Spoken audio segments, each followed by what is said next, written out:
ಮಂತ್ರಾಲಯದ ಶ್ರೀ 1008 ಸುಬದೇಂದ್ರ ತೀರ್ಥ ಶ್ರೀಗಳಿಂದ 24 ಅಡಿ ಎತ್ತರದ ಕಾಮಧೇನು ಕಲ್ಪವೃಕ್ಷ ಶ್ರೀ ಗುರು ರಾಯರ ಪ್ರತೀಕ ಉದ್ಘಾಟನೆ ಜಯನಗರ ರಾಯರ ಮಠದ ಆವರಣದಲ್ಲಿ.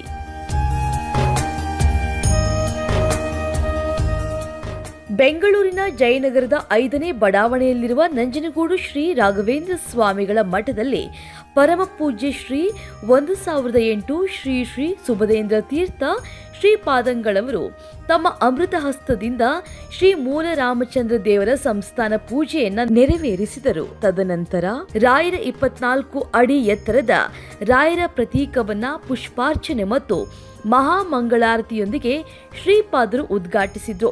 ರಾಯರ ಅಂತರಂಗ ಭಕ್ತರಾದ ಪ್ರತೀಕದ ಸಂಪೂರ್ಣ ವೆಚ್ಚವನ್ನ ಭರಿಸಿದ ಮುಕುಂದ ಕೃಷ್ಣ ಅವರಿಗೂ ಮತ್ತು ಈ ಚಿತ್ರಕಲೆ ನಿರ್ಮಾಣ ಮಾಡಿದ ಶಿವದತ್ತರಿಗೂ ರಾಯರ ಶೇಷವಸ್ತ್ರ ಫಲ ಮಂತ್ರಾಕ್ಷತೆ ಕೊಟ್ಟು ಅನುಗ್ರಹಿಸಿದರು. ವಿಶೇಷವಾಗಿ ಈ ರಾಯರ ಪ್ರತೀಕವು ಲಕ್ಷಾಂತರ ರೂಪಾಯಿಗಳ ವೆಚ್ಚದಲ್ಲಿ ಭಕ್ತರ ಸಹಕಾರದೊಂದಿಗೆ ಭಕ್ತರಿಂದ ಭಕ್ತರಿಗಾಗಿ ಭಕ್ತರ ಅನುಗ್ರಹಕ್ಕಾಗಿ ಮಂತ್ರಾಲಯ ಶ್ರೀ ರಾಘವೇಂದ್ರ ಸ್ವಾಮಿಗಳ ಮಠದ ಪರಮ ಪೂಜ್ಯ ಶ್ರೀ 1008 ಶ್ರೀ ಸುಬದೇಂದ್ರ ತೀರ್ಥ ಶ್ರೀಪಾದರ ಅಮೃತ ಹಸ್ತದಿಂದ ಲೋಕಾರ್ಪಣೆಗೊಂಡಿತು.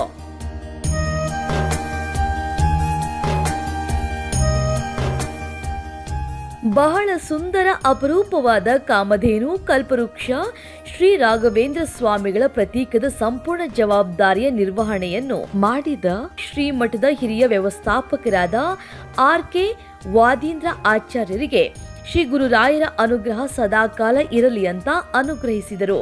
ಪೂರ್ಣಪ್ರಜ್ಞಾ ವಿದ್ಯಾಪೀಠದ ಹತ್ತಿರ ಇರುವಂತಹ ಸ್ಥಪತಿ ಕ್ರಿಯೇಷನ್ಸ್ ಮುಖ್ಯಸ್ಥರಾದ ಎನ್ ಶಿವದತ್ತ ಅವರ ನಿರ್ದೇಶನದಲ್ಲಿ ಸುಮಾರು 2.5 ತಿಂಗಳಿನ ಗಡುವಿನಲ್ಲಿ 24 ಅಡಿ ಎತ್ತರದ 12 ಅಡಿ ಅಗಲ 3 ಅಡಿ ದಪ್ಪವುಳ್ಳ FRP ಮೌಲ್ಡ್ ಇಂದ ಕಾಮಧೇನು ಕಲ್ಪವೃಕ್ಷ ಶ್ರೀ ರಾಘವೇಂದ್ರ ಸ್ವಾಮಿಗಳ ಮತ್ತು ಶ್ರೀರಾಮಕೃಷ್ಣರ ಭಾವಚಿತ್ರದ ನಿರ್ಮಾಣದ ಜವಾಬ್ದಾರಿಯನ್ನ ಶ್ರೀಯುತ ಶಿವದತ್ತ ಅವರ ತಂಡದವರಾದ ರವಿಕುಮಾರ್, ಪ್ರವೀಣ್ ಕುಮಾರ್, ಶ್ರೀರಾಮ್, ನಾಗರಾಜ್, ಪ್ರದೀಪ್, ಶರತ್ ಚಂದ್ರ ಮತ್ತು ಚಾಂದ್ ಇವರುಗಳ ಸಹಕಾರದಿಂದ ಒಟ್ಟುಗೂಡಿ ಸುಂದರವಾದ ಈ ಪ್ರತೀಕವನ್ನ ಶ್ರದ್ಧೆ ಮತ್ತು ಭಕ್ತಿ ತನುಮನದಿಂದ ನಿರ್ಮಾಣ ಮಾಡಿ ಶ್ರೀ ರಾಘವೇಂದ್ರ ಸ್ವಾಮಿಗಳ ಅನುಗ್ರಹಕ್ಕೆ ಪಾತ್ರರಾಗಿದ್ದಾರೆ ಅಂತ ಶ್ರೀಮಠದ ಪುರೋಹಿತರಾದ ಶ್ರೀ ನಂದಕಿಶೋರ್ ಆಚಾರ್ಯರು ತಿಳಿಸಿದ್ರು.